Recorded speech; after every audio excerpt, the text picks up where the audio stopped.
بسم اللہ الرحمن الرحیم۔ السلام علیکم۔ ذرا سوچئے، اگر جمعہ کی رات اور جمعہ کے دن پڑھے جانے والا صرف ایک درود آپ کے گناہوں کی معافی، دل کے سکون اور رسول اکرم صلی اللہ علیہ وسلم کی قربت کا ذریعہ بن جائے تو کیا آپ اسے چھوڑ دیں گے؟ افسوس، ہم دنیا کے کاموں کے لیے گھنٹوں نکال لیتے ہیں، لیکن جمعہ کی برکتوں سے بھرپور قیمتی لمحات درود پاک پڑھنے کی توفیق نہیں پاتے۔ نبی کریم صلی اللہ علیہ وسلم نے فرمایا، تم میں سے بہترین شخص وہ ہے جو جمعہ کے دن مجھ پر کثرت سے درود بھیجے۔ آج کی یہ ویڈیو آخر تک ضرور دیکھیے،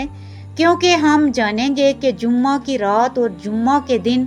درود پاک پڑھنے کا صحیح طریقہ کیا ہے، اس کی فضیلت کیا ہے اور وہ کون سی غلطیاں ہیں جن سے ہمیں بچنا چاہیے۔ اگر آپ بھی رسول اللہ صلی اللہ علیہ وسلم سے محبت کرتے ہیں تو ویڈیو کو لائک کریں، اپنے عزیزوں تک ضرور شیئر کریں اور ہمارے چینل روشنی کی طرف کو سبسکرائب کر کے اپنی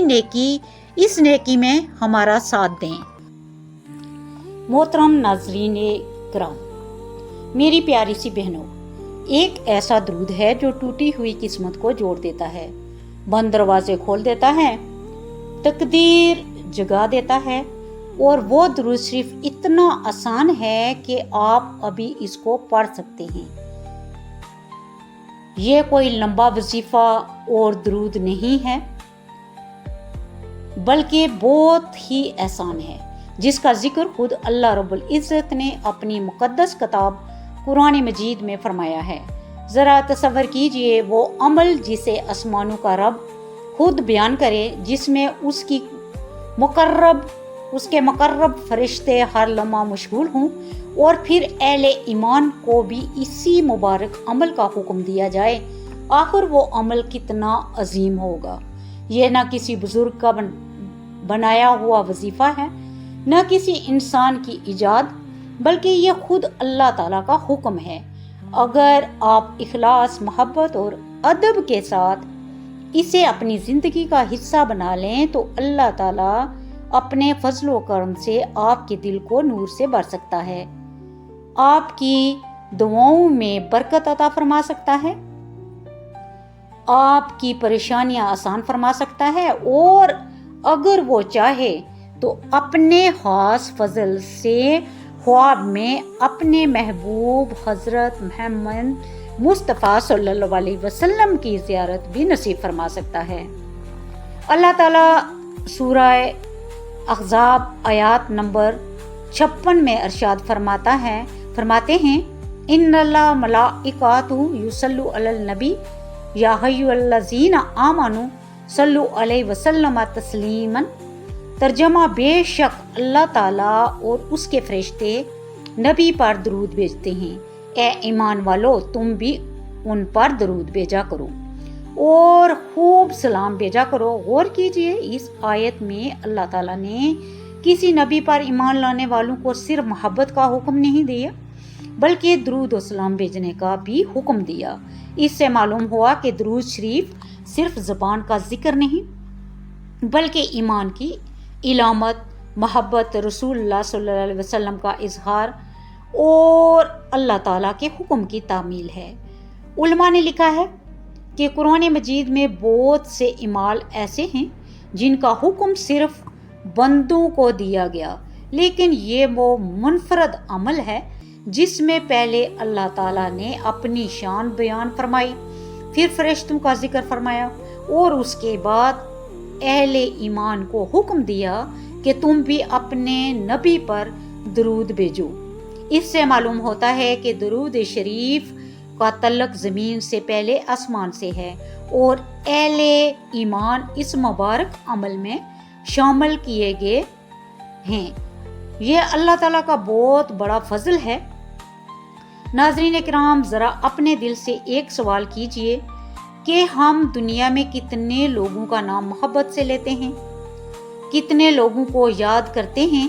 کتنے لوگوں کے لیے وقت نکالتے ہیں، لیکن کیا ہم نے کبھی سوچا کہ وہ ہستی جس کے ذریعے اللہ تعالیٰ نے ہمیں ایمان کی دولت عطا فرمائی، جس کے ذریعے قرآن ملا، جس کے ذریعے نماز ملی، جس کے ذریعے حلال و حرام کا علم ملا، جس کے ذریعے جنت کا راستہ معلوم ہوا، اگر وہ رسول رحمت صلی اللہ علیہ وسلم نہ آتے تو آج ہمارا کیا حال ہوتا؟ ہم نہ ایمان کو جانتے، نہ قرآن کو پہچانتے، نہ سجدے کی لذت سے واقف ہوتے، نہ اللہ تعالیٰ کو اس طرح پہچان سکتے جس طرح رسول اللہ صلی اللہ علیہ وسلم نے ہمیں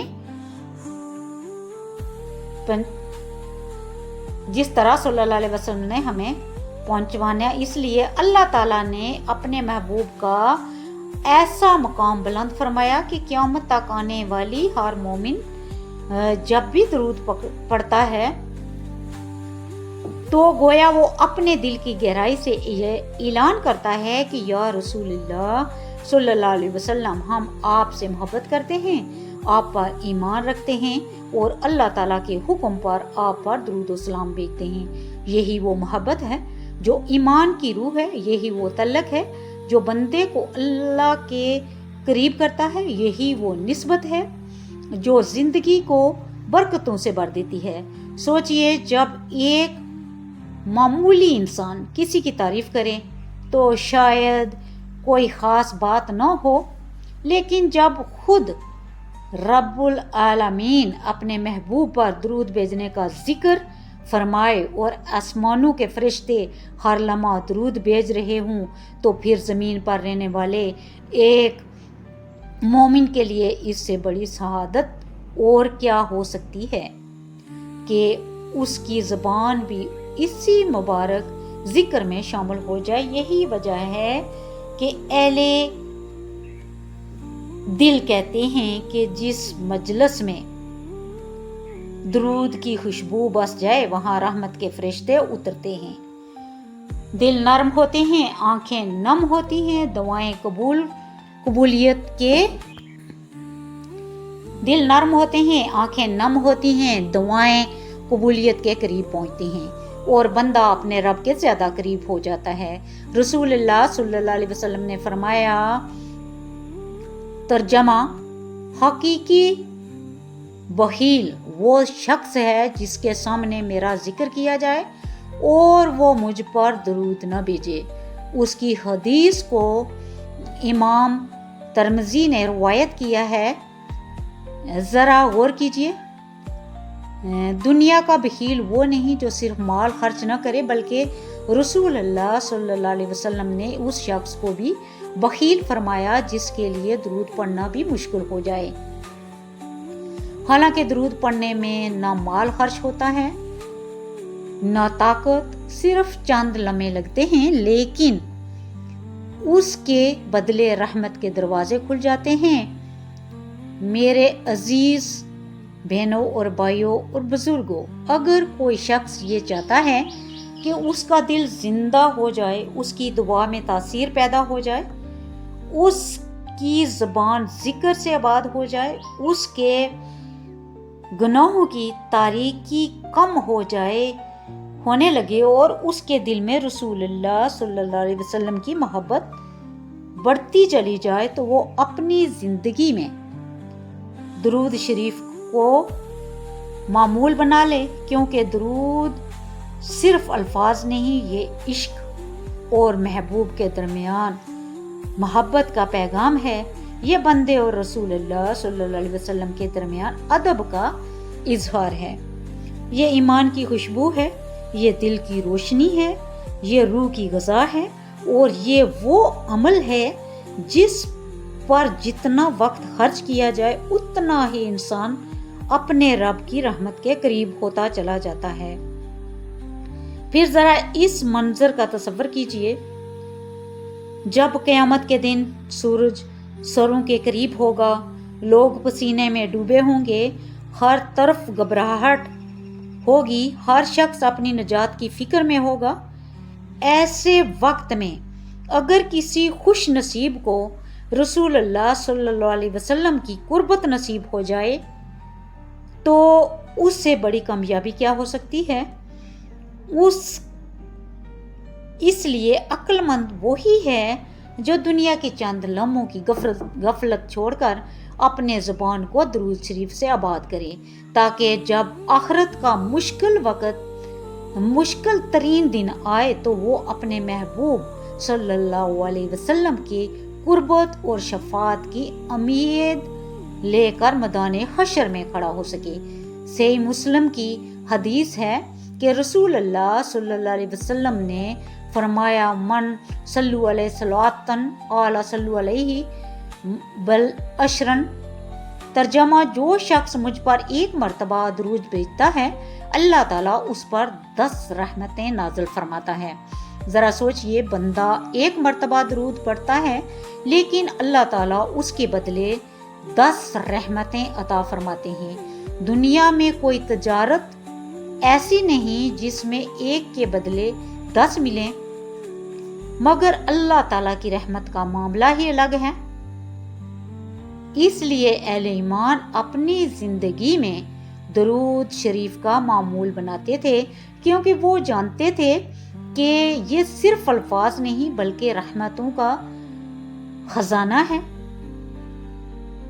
سنن ترمذی کی حدیث میں رسول اللہ صلی اللہ علیہ وسلم نے فرمایا، اول الناس بی یوم القیامات اکثرهم علی الصلاۃ، ترجمہ قیامت کے دن میرے سب سے زیادہ قریب وہ ہوں گے جو دنیا میں مجھے سب سے زیادہ درود بھیجنے والے ہوں گے۔ ذرا تصور کیجئے قیامت کا وہ دن جب ہر انسان نفسی نفسی کہہ رہا ہوگا، ہر ایک کو اپنی فکر ہوگی۔ ایسے نازک وقت میں رسول اللہ صلی اللہ علیہ وسلم کی قربت کس کو نصیب ہوگی؟ اس شخص کو جس نے دنیا میں کثرت سے درود شریف پڑھا ہوگا۔ اس لیے اہل محبت اپنی زبان کو درود شریف سے تر رکھتے تھے، کیونکہ وہ جانتے تھے کہ یہ عمل قیامت کی کامیابی کا ذریعہ ہے۔ رسول اللہ صلی اللہ علیہ وسلم نے فرمایا، ان اللہ ملائکاتہ صاحین فی الارض اراضی یبلغونی من امتی سلامہ، ترجمہ بے شک اللہ تعالیٰ کے کچھ فرشتے زمین میں گھومتے رہتے ہیں جو میری امت کا سلام مجھے پہنچاتے ہیں۔ یہ حدیث امام نسائی نے روایت کی ہے۔ اس سے معلوم ہوا کہ امت کا سلام اور درود اللہ تعالیٰ کے مقرر کردہ فرشتے رسول اللہ صلی اللہ علیہ وسلم تک پہنچاتے ہیں۔ اس لیے کوئی مسلمان جہاں بھی ہو اگر اخلاص کے ساتھ درود پڑھتا ہے تو اس کا درود اللہ تعالیٰ کے حکم سے رسول اللہ صلی اللہ علیہ وسلم تک پہنچایا جاتا ہے۔ یہی وجہ ہے کہ صحابہ کرام رضی اللہ عنہم درود شریف کو معمولی عمل نہیں سمجھتے تھے بلکہ اسے اپنی عبادت کا حصہ بناتے تھے، کیونکہ وہ جانتے تھے کہ جس زبان پر درود جاری ہو وہ زبان اللہ تعالیٰ کے محبوب کا ذکر کر رہی ہے، اور جو دل رسول اللہ صلی اللہ علیہ وسلم کی محبت سے آباد ہو جائے وہ دل ایمان کی حقیقی مٹھاس حاصل کر لیتا ہے۔ ناظرین کرام، درود شریف صرف ایک ذکر نہیں بلکہ دعا کی قبولیت کا بھی عظیم ذریعہ ہے۔ اس لیے ہمارے اسلاف جب اللہ تعالیٰ سے کوئی بڑی دعا مانگتے تو پہلے اللہ تعالیٰ کی حمد بیان کرتے، پھر رسول اللہ صلی اللہ علیہ وسلم پر درود بھیجتے اور اس کے بعد اپنی حاجت پیش کرتے۔ حضرت عمر بن خطاب رضی اللہ عنہ سے منقول ہے کہ دعا آسمان و زمین کے درمیان رکی رہتی ہے یہاں تک کہ نبی کریم صلی اللہ علیہ وسلم پر درود بھیجا جائے۔ اس لیے اہل علم نے ہمیشہ نصیحت کی کہ دعا کے آغاز اور اختتام پر درود شریف کا اہتمام کیا جائے، کیونکہ یہ دعا کے آداب میں سے ہے اور قبولیت کی امید کو بڑھانے والا عمل ہے۔ میرے بزرگوں اور بہنوں اور بھائیوں، آج میں یہاں ایک بات انتہائی ذمہ داری کے ساتھ عرض کرنا چاہتی ہوں۔ یہ بات نہ میں فخر کے طور پر کہہ رہی ہوں، نہ کسی کرامت کے دعوے کے طور پر، بلکہ صرف اللہ تعالیٰ کے فضل کا اعتراف کرتے ہوئے بیان کر رہی ہوں۔ میں نے یہ معمول اپنے استاذ محترم سے سیکھا تھا۔ وہ ہر جمعرات کی رات عشاء کی نماز کے بعد طلباء کو 500 مرتبہ درود شریف پڑھواتے تھے۔ اس کے بعد سورہ نوح کی تلاوت ہوتی، پھر سورہ السجدہ کی تلاوت کی جاتی اور آخر میں پوری امت مسلمہ کے لیے خلاص کے ساتھ دعا کی جاتی۔ میں نے بھی اپنے استاد کی رہنمائی میں اس معمول کو اختیار کیا اور اللہ تعالیٰ نے اپنے فضل و کرم سے مجھے 3 مرتبہ خواب میں رسول اللہ صلی اللہ علیہ وسلم کی زیارت عطا فرمائی۔ الحمدللہ رب العالمین۔ لیکن میرے عزیز و بہن اور بھائیوں، میں یہاں ایک بات بہت واضح کرنا چاہتی ہوں کہ میں ہرگز یہ نہیں کہتی کہ جو شخص یہی عمل کرے اسے لازماً خواب میں رسول اللہ صلی اللہ علیہ وسلم کی زیارت ہوگی، کیونکہ خواب اللہ تعالیٰ کی عطا ہے۔ وہ جسے چاہے اپنے فضل سے عطا فرماتا ہے اور جسے چاہے کسی اور نعمت سے نواز دیتا ہے۔ اس لیے ہمارا مقصد خواب حاصل کرنا نہیں، بلکہ اللہ تعالیٰ کی رضا اور رسول اللہ صلی اللہ علیہ وسلم سے سچی محبت حاصل کرنا ہونا چاہیے۔ اگر اللہ تعالیٰ اپنے فضل سے کوئی خوشخبری عطا فرما دے تو اس کا احسان ہے، اور اگر نہ عطا فرمائے تو بھی درود شریف کا ہر لفظ باعث اجر اور رحمت ہے، اور یہ ایسا سرمایہ ہے جو کبھی ضائع نہیں ہوتا۔ اس لیے اپنے دل کو ہمیشہ اس نیت کے ساتھ درود شریف کا عادی بنائیں کہ اے اللہ، میں تیرے محبوب صلی اللہ علیہ وسلم سے محبت کی وجہ سے درود پڑھ رہی ہوں۔ میری زبان کو ہمیشہ درود سے آباد رکھ، میرے دل کو اپنے محبوب کی محبت سے بھر دے اور مجھے سنت نبوی پر استقامت عطا فرما، کیونکہ اصل کامیابی خواب نہیں بلکہ اللہ تعالیٰ کی رضا اور رسول اللہ صلی اللہ علیہ وسلم کی سنت پر ثابت قدم رہنا ہے۔ ناظرین کرام، اگر آج کی اس گفتگو نے آپ کے دل میں رسول اللہ صلی اللہ علیہ وسلم کی محبت کو ذرا سا بھی بڑھایا ہے، اگر آج آپ نے یہ ارادہ کر لیا ہے کہ اب میری زبان درود شریف سے آباد رہے گی، تو اللہ تعالیٰ سے دعا ہے کہ وہ آپ کے اس ارادے کو قبول فرمائے اور اسے آپ کے لیے دنیا اور آخرت کی کامیابی کا ذریعہ بنا دے۔ آئیں ہم سب مل کر اپنے رب کے حضور دعا کرتے ہیں۔ اے اللہ، ہمارے دلوں کو اپنے محبوب حضرت محمد مصطفیٰ صلی اللہ علیہ وسلم کی سچی محبت سے بھر دے، ہمیں کثرت سے درود شریف پڑھنے کی توفیق عطا فرما، ہمارے گناہوں کو معاف فرما، ہماری پریشانیاں دور فرما، ہمارے والدین، اساتذہ، اولاد، اہل خانہ اور تمام امت مسلمہ کی مغفرت فرما، بیماروں کو شفا عطا فرما، مرحومین پر اپنی بے شمار رحمتیں نازل فرما، اور ہمیں ایمان اور عافیت کے ساتھ زندگی اور ایمان پر خاتمہ نصیب فرما، آمین یا رب العالمین۔ ہمارے چینل روشنی کی طرف کو سبسکرائب کر لیجئے، ویڈیو کو لائک کر لیجئے اور اسے اپنے والدین، رشتہ داروں، دوستوں اور اس مسلمان تک ضرور پہنچائیں جو رسول اللہ صلی اللہ علیہ وسلم سے محبت کرتا ہے، کیونکہ ممکن ہے آپ کے ایک شعر کی وجہ سے کوئی شخص درود شریف پڑھنے شریف کو اپنی زندگی کا معمول بنا لے اور اس کا ثواب آپ کے نامہ اعمال میں بھی مسلسل لکھا جاتا رہے۔ ہم سب مل کر ایک مرتبہ ادب اور محبت کے ساتھ درود شریف پڑھتے ہیں۔ اللہم صلی علی محمد وعلی آل محمد کما صلیت علی ابراہیم وعلی آل ابراہیم انک حمید مجید۔ اللہم بارک علی محمد وعلی آل محمد کما بارکت علی ابراہیم وعلی آل ابراہیم انک حمید مجید۔ اللہ تعالی ہم سب کی حاضری کو قبول فرمائے اور ہمیں دنیا اور آخرت میں اپنے محبوب صلی اللہ علیہ وسلم کی رفاقت نصیب فرمائے، آمین یا رب العالمین۔ والسلام علیکم ورحمۃ اللہ وبرکاتہ۔